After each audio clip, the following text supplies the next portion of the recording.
Randy Orton spotted at the WWE Performance Center ahead of a possible in-ring return. Samoa Joe opens up on the CM Punk Jack Perry altercation at All In. Tony Khan opens up as well about speaking to the Chicago crowd, breaking the news that he had fired CM Punk prior to the episode of Collision. WWE have a staff meeting after mass layoffs under the new TKO ownership. Details on what Vince McMahon said when it comes to the company possibly stagnating, hence why he sold the company in the first place. Max is going to be adding a live sports tier, possibly paving the way for WBD to add AEW programming and live streaming to their platform. Becky Lynch versus Tiffany Stratton is set for No Mercy. Raw, once again, does all-time record low ratings amid strong competition from the NFL. Chris Jericho talks about the possibility of Edge coming into AEW. Becky Lynch, there were some changes to her Raw opponent, details on what happened there. And Nick Aldis and Robert Roode, an update on their producer roles now in WWE.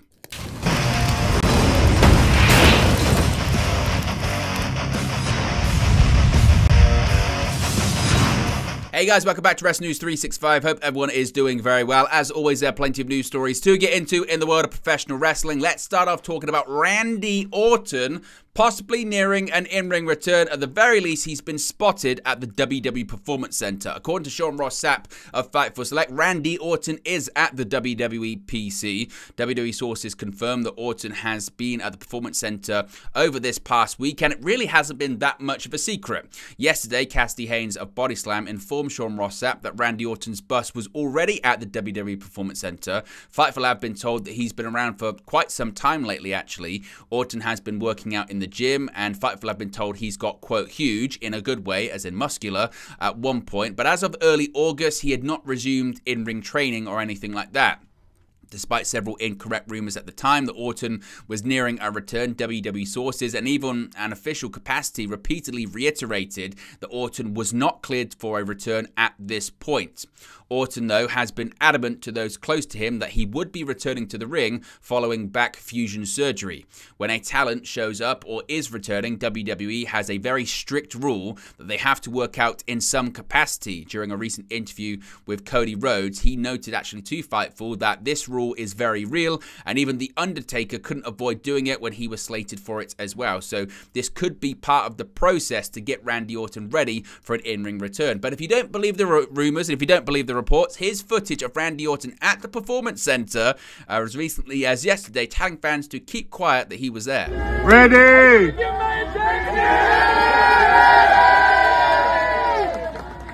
I don't see you! So he said, I'm not there, I don't see you. Well, the fans did certainly, so Randy Orton indeed is there.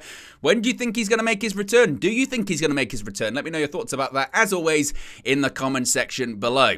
Now, CM Punk and Samoa Joe. Well, of course, Samoa Joe was present for the backstage altercation that led to CM Punk's firing after AEW All In at London's Wembley Stadium. And Samoa Joe has reflected on the backstage incident involving CM Punk that took place at All In at Wembley Stadium. On September 2nd, AEW and Tony Khan announced they had terminated the contracts of CM Punk with cause. Punk's termination came following the investigation into the backstage incident at All In at Wembley Stadium.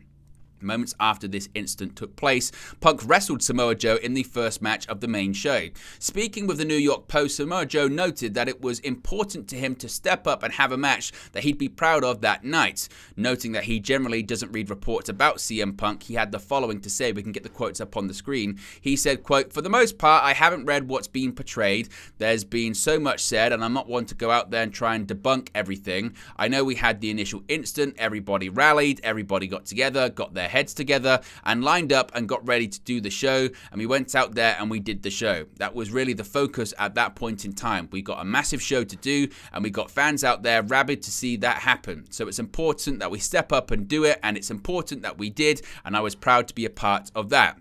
Now, when asked if things in the moment were intense, Joe had the following to say. He said, quote, "That's up to whoever perceived it. I'm used to that environment. Those things don't seem very intense to me, but it could be something crazy intense to someone else. I wasn't really affected by the moments. I was more focused on getting ready and getting the show back on track and getting us going because it was bow time." Now, sharing his just general thoughts on CM Punk, Samoa Joe also noted the following as well, saying, quote, "I'd imagine there are tons of things that are misunderstood or portrayed about him. Now, what those things are, it's who's representing in in what way, I can't really give you a blanket statement as far as what those things are. For the most part, our relationship has been very, especially for these years, has been very non-wrestling related. It's just been extraneous stuff outside of the world of wrestling and talking about life and stuff. So CM Punk, his rival Samoa Joe, playing pretty non-committal about his relationship with CM Punk or anything like that, but also pointing out that to him, it wasn't that much of a big deal. If anything, the biggest deal was about getting the show on the air. Let me know your thoughts about that in the comment section below. Now, Tony Khan, as you can see in that picture right there, famously or infamously, depending on how you look at it, addressed the crowd in Chicago, CM Punk's hometown, after firing their favorite star. AEW President Tony Khan has explained his decision to address the live crowd in Chicago at the Collision taping that took place following CM Punk's release. On Saturday, September 2nd, as I mentioned, AEW and Tony Khan announced that they had terminated the contracts of CM Punk with cause. CM Punk's firing came ahead of that night's edition of AEW Collision, and the next night's AEW All Out pay-per-view, which were both taking place in Punk's hometown of Chicago. While Tony Khan addressed Punk's departure on air, he made an appearance just for the live crowd to further explain the situation off-screen as well.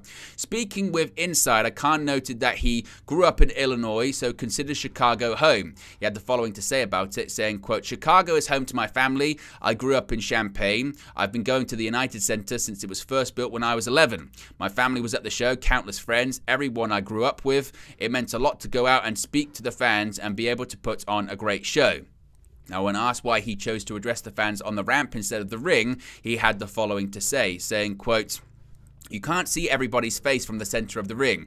You have to choose one side of the crowd to face when you're in the ring. And I wanted to be able to see everybody. I felt like I'm not a wrestler. I don't need to be in the ring. And for this moment, I thought I would sit down and talk to everybody. That's why I brought out a chair. And when I was done and walked backstage, the first person I saw was Ricky Steamboat. And he said, 'That was great. You turned the crowd. You turned them around. That's so hard to do. And you did it.' I felt I at least owed that much to the wrestlers and the fans to go out there and talk to everybody." So what are your thoughts in retrospect on Tony Khan's address to the crowd? Do you think that was the right thing to do? Do you think he was successful in how he spoke to the crowd? What are your thoughts on all of it? Let me know your thoughts, as always, in the comment section below. Now, reportedly, Vince McMahon had a lot of WWE employees, the ones that are remaining anyway, rolling their eyes yesterday because Ari Emanuel, Vince McMahon, Triple H, and Nick Khan held a staff meeting in Stamford, Connecticut yesterday. Obviously, it's the first gathering, shall we say, of WWE employees since there were mass layoffs last Friday following the merger of WWE and UFC to form TKO under the Endeavor umbrella. Of course, Ari Emanuel is the CEO of both Endeavor and as well as TKO. Vince McMahon is the executive chairman of TKO. Triple H is still the head of creative for WWE. Nick Khan is the president of the company as well. So some notes come from Sean Ross Sapp of Fightful Select. Executive chairman Brad Blum was also there. And Vince McMahon referred to Ari Emanuel as his, quote, boss. Ari also mentioned that his daughter Ashley now works for WWE. She may have worked prior to that, we're not too sure, but she's been a creative assistant. Vince McMahon, and reportedly this is the comment that got a lot of WWE employees to roll their eyes, Vince McMahon said that the company had plateaued or stagnated and the merger needed to happen to take the company to the next level. This gained a lot of eye rolls and reactions within the company, who pointed to WWE touting record numbers both externally and internally. This comment by McMahon has led to many to reaffirm their beliefs that Vince McMahon did a deal so he could return to WWE. If you're not familiar, of course, Vince McMahon had retired last year and then earlier this year forced his way back onto the board of directors and into WWE as its majority and controlling shareholder, saying that he was coming back to pursue a sale of the company. Of course, many have speculated that Vince McMahon chose an option whereby he would be guaranteed a spot in the company moving forward, as Ari Emanuel had insisted that McMahon stay aboard if he was to pursue a takeover of WWE. So some within WWE are speculating that, as they had anticipated, McMahon coming back was just a guise to get himself back into the company, and this was his way of doing it. Ari Emanuel said they've had a long relationship with WWE, and he's looked to Vince McMahon for help and advice in the past. There were a lot of talks of the cuts, and said that it was unfortunate but had to happen. Now, there's been some reports about this note that Stephanie McMahon was beloved in the company and it would have never happened while she was the co-CEO of the company. Regarding that note, Sean Ross Sapp has said that several current and former employees reached out regarding that. They all noted that while Stephanie McMahon was beloved in the WWE office, not only would it have happened due to the merger, it was inevitable, her own team got actively dismantled while she was still there without a merger, so The idea that this wouldn't have happened under Stephanie McMahon is a bit of a non-point. Now let's move on and talk about Max, the streaming service that WBD, Warner Bros. Discovery, offers, and AEW could be finding their way to that platform in the near future. The streaming platform Max is finally entering the world of live streaming and, more importantly, live sports. The Hollywood Reporter is reporting that on October 5th, Warner Bros. Discovery will be launching a $10 add-on to its Max streaming platform called Bleacher Report Sports Add-on, or BR Sports, named for the company's sports pay-per-view platform. The launch will mean that WBD will be able to broadcast select MLB playoff games, as the new add-on will feature WBD's current licenses with MLB and the NBA and also the NHL. There is currently no word on whether the platform will include All Elite Wrestling, which currently airs its pay-per-views on the original Bleacher Report live service. Sean Ross Sapp had said earlier today that Sports Business Journal is reporting there are not currently any plans to feature AEW on the announced add-on, though this could always change. AEW has been considering a way to bring the product to a streaming platform, with AEW President Tony Khan already operating the service that currently broadcasts Ring of Honor on Honor Club. Max's live streaming capabilities were reportedly finalized in August earlier this year. AEW's reality program, AEW All Access, was moved from TBS to the Max platform, marking the first time that AEW content was available on Max. Now, over the summer, AEW trademarked the name AEW Plus with specific language regarding the streaming of wrestling material. As it stands, AEW does not have a streaming platform in the United States, though their pay-per-views and TV shows are available to international subscribers through Fight TV. So, of course, if we get any more updates on that, we'll let you know. But do you think this is a good move, and do you think this is a step in the right direction for AEW streaming in the future? Becky Lynch and Tiffany Stratton will meet once again, this time at No Mercy, but this time in a special kind of match. By the end of last night's episode of NXT, there was a big stipulation added to the Becky Lynch and Tiffany Stratton upcoming NXT Women's Championship match. While earlier in the show, an NXT Women's Championship rematch between Lynch and Stratton was confirmed for No Mercy, there was also an angle that saw Kiana James and Tiffany Stratton attack the champion. Later suggesting a 2-on-1 match, Lynch was making her entrance to face off against both NXT women after declining an offer from Roxanne Perez to be her partner when James and Stratton attacked again. Beating Becky down before the bell, there would be a run-out from Lyra Valkyria to even the odds and join Lynch for the actual match to make it 2-on-2. Lynch and Valkyria would go on to win the match as Lynch submitted James with her disarmer submission. However, after the bell, while celebrating their victory, Stratton struck up again, hitting the pair with a steel chair before leaving the ring up the entrance ramp.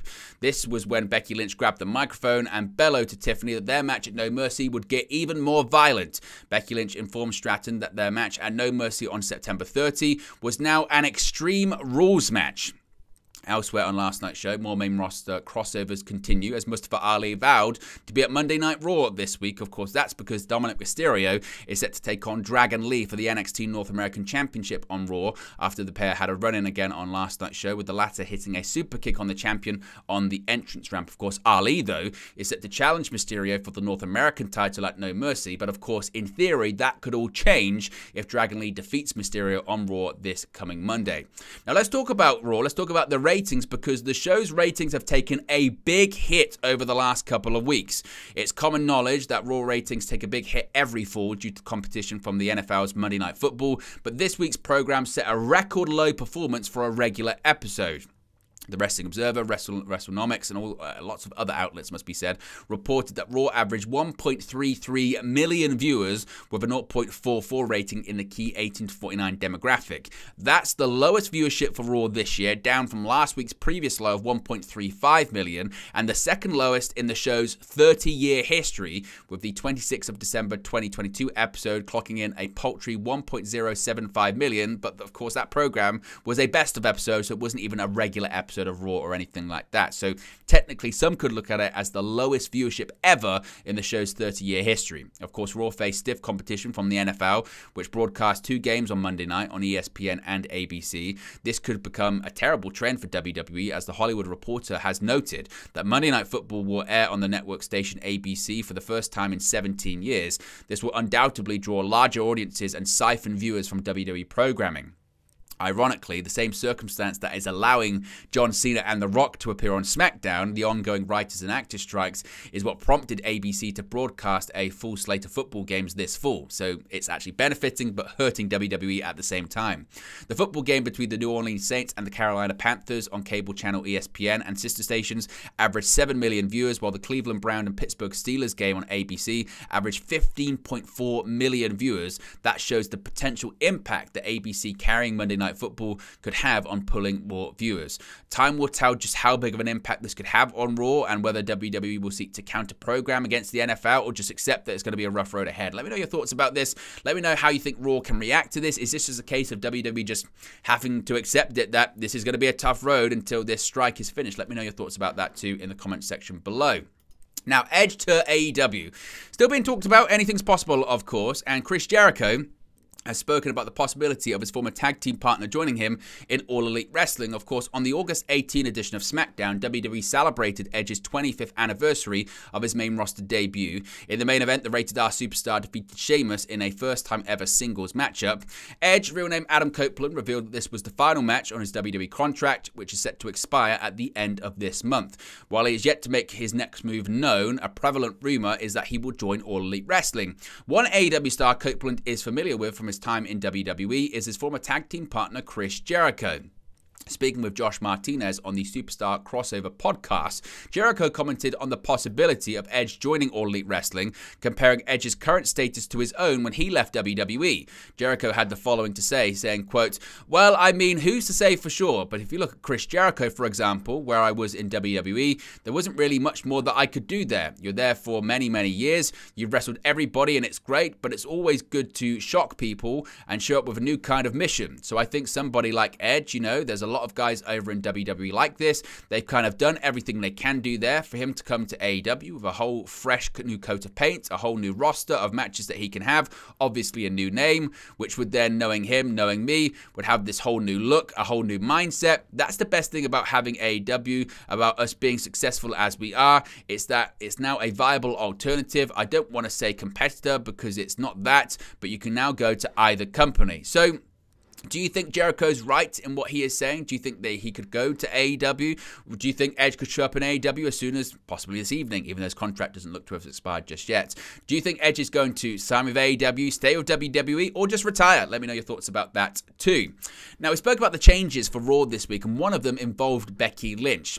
Now, a planned NXT Championship match was changed on Monday Night Raw, according to Sean Ross Sapp of Fightful Select. Of course, Fightful had reported Monday night that one version of the Raw script called for NXT Women's Champion Becky Lynch to defend her title in an open challenge. That challenge would have been answered by Tegan Nox, who hasn't wrestled on Raw since July 3rd. Outside of that, Nox hasn't wrestled on Raw since she was actually drafted to the brand. Becky Lynch had pushed for Tegan Nox to get the match on Raw, but it was ultimately changed. Fightful Select reporting that they learned that all day the plan had been for Nox versus Becky Lynch. However, they're told that about 10 minutes before the doors opened, the plans changed. Lynch and Nox already had their match laid out, which was to be produced by TJ Wilson. Fightful wasn't given a particular reason why, but Natalya and Tegan Nox's spots were switched, with Natalya challenging for the NXT Women's title instead, and Nox working a main event taping match against Xia Li. Over the weekend, of course, it had been reported that higher-ups had been very happy with Natalya working 2 matches in India. Over the past number of months, there had been no significant creative plans for Tegan Nox, unfortunately. Those that Fightful spoke to said that as of now, the optimistic hope is that the open challenge will continue, but there's no guarantee of that either. Finally, a bit of an update when it comes to Nick Aldis and Robert Roode, or Bobby Roode, whatever you want to call him, in WWE, working as producers. Former Impact World Champions Nick Aldis and Bobby Roode have started working as backstage producers for WWE over the past few months. Fightful Select provided an update noting that Aldis and Roode had been individually producing assignments at the Raw tapings for main events. Aldis produced the Indy Hartwell versus Nikki Cross match, while Roode produced the Xia Li versus Tegan Nox match. Of course, that match, was changed, as I mentioned previously. Nick Aldis had previously discussed having a handshake deal as a producer for WWE. Meanwhile, Bobby Roode has been listed as a producer for Monday Night Raw over the past month. Of course, this is on the back of Roode suffering serious neck injury and having 2 lots of neck fusion surgery, leading to many to think that his in-ring career may be over. But there you go, guys. This latest pro wrestling news for you. Be sure to smash a like on the like button. Be sure to subscribe, bottom right-hand corner. As always, let me know your thoughts in the comment section below, and I'll speak with you again very, very soon. Hey guys, thank you for watching, listening, streaming, or however you come across this video today. Be sure to click on the video on the right there to watch our next video, or click the bottom there to subscribe, or the bottom right hand corner. Thank you very much, and I'll speak to you again very soon.